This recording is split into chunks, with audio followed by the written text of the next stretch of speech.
आज आम्ही आमच्या गावाकडून हैदराबादकडे प्रवासाला निघालेलो होतो. सकाळची वेळ होती, घड्याळात 6 वाजलेले होते. रस्ता अजून शांत होता. हवा मात्र गार होती आणि मनात एक वेगळीच उत्सुकता होती. प्रवासाची सुरुवात करतानाच आमच्या गावातले छत्रपती शिवाजी महाराजांचं स्मारक आणि त्यांच्याच बाजूला डॉक्टर बाबासाहेब आंबेडकरांचं स्मारक होतं. या दोघांना मनापासून नमस्कार करूनच आमचा प्रवास पुढे सुरू झाला. थोडं पुढे गेल्यावरती आमच्या गावाचं बस स्टँड आम्हाला दिसलं. नेहमीचीच वर्दळ होती आणि रोजच्या आठवणी होत्या.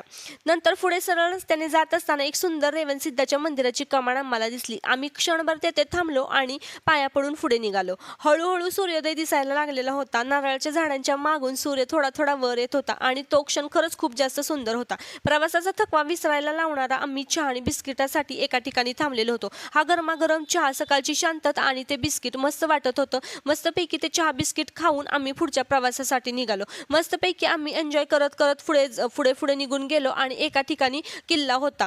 त्या ठिकाणी आम्ही थांबलो होतो आणि त्या किल्ल्याचं नाव होतं नळदुर्ग किल्ला. तो जो किल्ला होता तो इतिहास सांगणारा किल्ला होता. खूप भव्य आणि खूप जास्त सुंदर होता. मग काय मी तिथे 1-2 फोटो क्लिक केला आणि फोटो क्लिक करत असताना ना जमिनीवर बसलेले एक खूप सुंदर फुलपाखरू मला दिसलं. निसर्ग किती सुंदर असतो ना, असे छोटे छोटे क्षण प्रवासाला मात्र खास बनवत असतात. हा होता माझा सांगली ते हैदराबादचा निम्मा प्रवास. पुढचा प्रवास अजून बाकी आहे आणि तोही मी नक्कीच तुमच्यासोबत शेअर करणार आहे. व्हिडिओ आवडला असेल तर लाईक करा, शेअर करा, सबस्क्राईब करायला विसरू नका. बाय.